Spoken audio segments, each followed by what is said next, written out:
During my fun time in St. Row, I met a sandwich that was scared of me eating it. I politely comforted it and walked away. Don't be scared, little sandwich. I'm not gonna eat you today. My story with St. Row Remade or Reboot or whatever the game's name is a very disappointing and sad joke because I was one of these few little bastards who refused to believe that this game is as bad as the community is saying.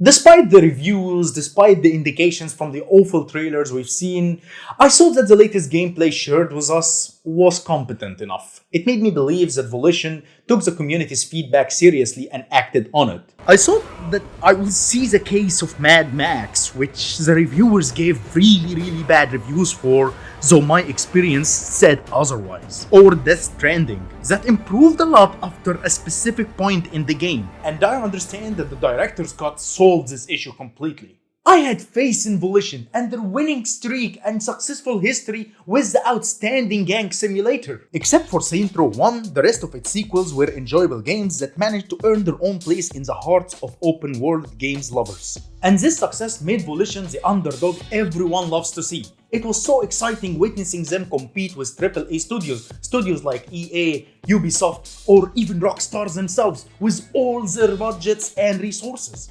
It was even better. Volition was mocking the industry, was mocking these studios and their games. It was mocking the state of open world games at its time. Though this cannot apply for 4 and Get Out of Hell, but still, they were approved and welcomed by the community because they were self-aware games, they knew what they were doing, and they managed to have their own identity. Adding more believability to the story and the games that I was fantasizing about was these trickster fanboys who were praising the game on social media, writing stuff like, "We love this game, we are happy with it, I'm having too much fun with it, I don't understand the hate, why do you have to hate everything?" This made me jump in the game, telling myself, see, it cannot be that bad, and you know the end of the story, huh? During my playthrough, these questions kept repeating themselves in the back of my mind. Why are we here? What happened? What happened to Volition and why did Volition do that? What the hell led to this situation? And surfing through the internet and the social media for some time, I realized that the answer is so simple. The reason behind all of this is you, my friend. The fanboys who are acting like beggars, accepting whatever nonsense the gaming industry is throwing in their faces, failing to realize that we cannot be acting like beggars because we are actually paying money, real money for this crap.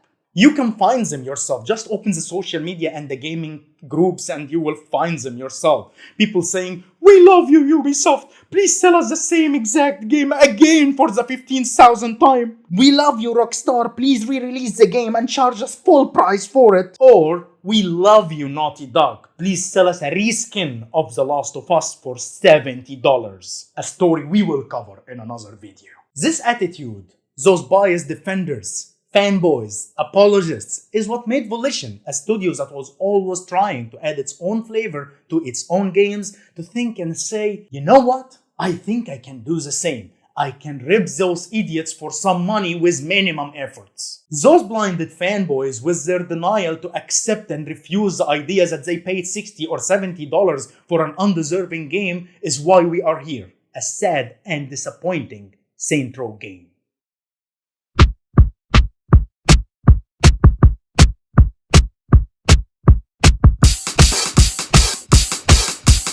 The destructive fan base that defend the game without any justifiable reason, acting as Volition advocates, are really disregarding the game flaws. And more importantly, they are disregarding what the game could have been, just by applying some objective thinking. Do you know how many ideas did Volition ignore that could have improved their own formula and evolved the franchise instead of having this incompetent abomination of a game? The Saints Row series has always been about mockery, mocking society, mocking the current state of gaming, mocking whatever comes in their faces. Something that I was surprised that wasn't existent in this game at all. They could have mocked a lot of things that happened since the last installment in this series. There was a lot of easy targets. They could have at least mocked the current soulless cash grabby open world games that are available with their repetitive formulas. Games like Assassin's Creed, Far Cry, Just Cause, etc, etc, etc, with their own overcomplicated skill trees and lifeless open worlds. But the series lost its identity completely, forgetting what we the fans signed in for. It became just an attempt to repeat what 2 and 3 did without any added value to the formula. This time, the game failed to mock anyone. It only mocked itself. I was assuming that the game will mock the current and poor state of our society and social media. Stuff like TikTok and its narcissistic influencers that we see from time to time. At least that's what I was hoping for when I've seen the models of the characters in the trailers. But sadly, not here. The game is embracing it by supporting it with its poorly designed and ridiculously written characters. What bothered us the most, and by us I mean those who are objectively criticizing the game, is that Volition failed to take advantage of the void that Rockstar left behind it. 10 years without GTA. When will someone have the guts to jump and try to dethrone it? For real, I mean it. Like, no developers? That's pathetic, guys. For instance, I was wondering why in a gang sim we are not having multiple characters and multiple protagonists to play with. Each has his or her own story and multiple missions and side missions and turf wars that we could switch between and enjoy. Maybe that's expensive. Why didn't we have a heist system here? A heist system that was made in GTA in 2013. In my opinion, GTA 5 didn't have as much heist as it should have been. I felt like 4 heists or 5 heists were not enough, and this left us hungry for more. Volition could have taken advantage of this. The side missions were lame and boring, nothing to compare with the side missions and the random encounters in games like the brilliant ones Rockstar gave us and other studios gave us from the age of the PlayStation 3 and 360.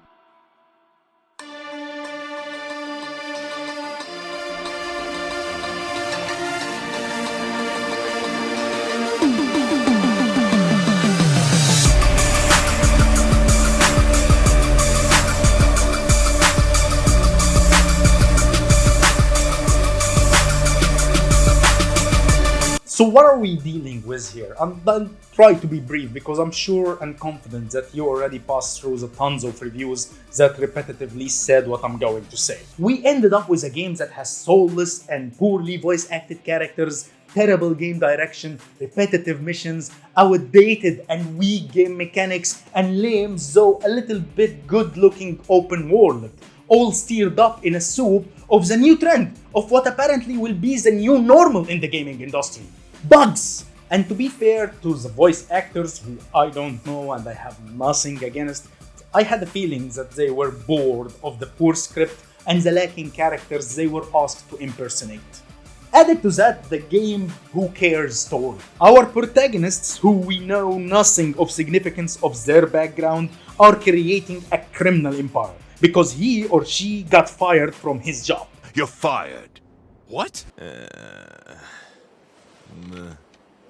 And that's it! Nothing to justify their choice of criminal life. Like, this is how bad and lazy the writing in this game. They had tons of opportunities to do here. They could have mocked the current economy and mocked the pandemic and the recession resulting from it and tried to make them go and find a job or something. Anything. But no, we're so lazy here. Most of the cutscenes of the game, if not all of them, felt really lifeless and lame. And I have to blame the poor game direction for this. And the cringy jokes that everyone was spitting from their mouths from time to time. Oh, I love you, but I'm allergic. Yeah, point taken. This lame and boring story is being told to us through a bunch of repetitive missions that made me always feel that I'm having a deja vu. You wanna kill a rival gang member? Ride a car in a car chase, then your friend will drive so you get over the car and shoot some people. Wanna protect a property? Ride a car, get over it, shoot the enemies chasing you, arrive, shoot more, and that's it. Oh, you wanted change. Okay, here you go. Now this time, you will drive the car and your friend will get over your car to try and kill your enemies while they are chasing you. Innovation, huh? And I was shocked that most of the main missions were being told to us in the Ubisoft side quest style, standing in front of each other, making senseless movement while talking till you receive the mission and proceed to it. Or worse, received by phone! And to be fair, admittedly, there were some tiny innovative ideas in the main missions of the game. And by tiny, I mean microscopic sized tiny that you cannot see with your naked eyes. However, these innovative ideas get completely squashed and destroyed by the game's outdated shooting and driving mechanics and the bugs. Like I said, there is no escaping bugs here. I don't know why some people are saying we don't see any bugs. Man, like AI with enemies running around you or away from you hysterically without doing anything to you, stuff that disappear right in front of you, and tons of crashes. And at the first glance, you might be impressed by Santeliso's impressive structures and well-lit landmarks. But once you go around them, you will be disappointed as you will realize that nothing can be done with these structures. You cannot enter these casinos. They are just like blocks embedded in the map and that's it. Because f you, that's why.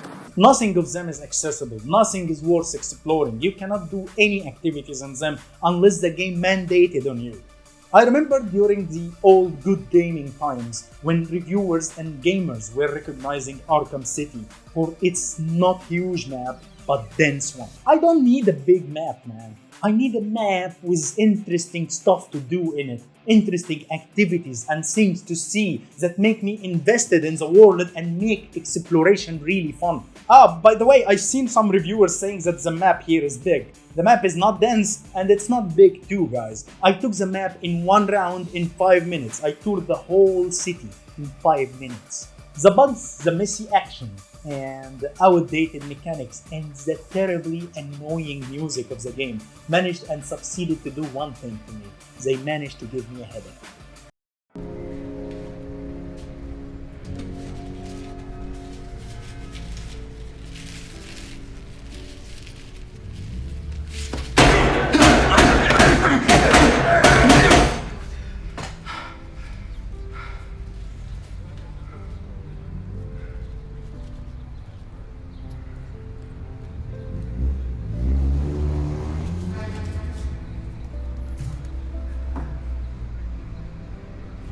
I really wanted to like Saints Row Remake.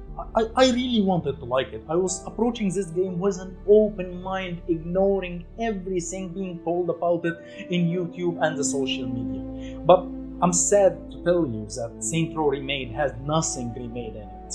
If it managed or succeeded to do anything, it managed to make Volition lose its fanbase and lose the trust of the gamers or any potential gamers that it could have attracted. By joining the club of game companies that they used to mock and becoming on every gamer's naughty list, I will never be hyped of any of their games. I will need to wait and see what they will do next. And to leave this video with a positive note, I am hoping that the pattern with Volition repeats itself. I am hoping that this game ends up being like Saints Row 1, a mediocre game that was a head start to a much more better series and an achievement in the gaming industry. But this something depends totally on Volition, in case they manage to survive the failure of this game. For now, if you want a better open world game with crazy action and innovative ideas, give Watch Dogs Legions a try. Or, believe me, GTA San Andreas, the Definitive Edition, is a much more fun game than this one, with its outdated mechanics and crazy looking character models. And that's my cue to end the video. I just recommended a Ubisoft game and San Andreas the Definitive Edition for you guys. Special thanks to all of you who clicked on the first video on my channel. Let me know what do you think of the game. Do you agree with me or you don't agree with me? After all, I'm just an unpopular guy telling you his thoughts about the game. So I hope I see you again and peace.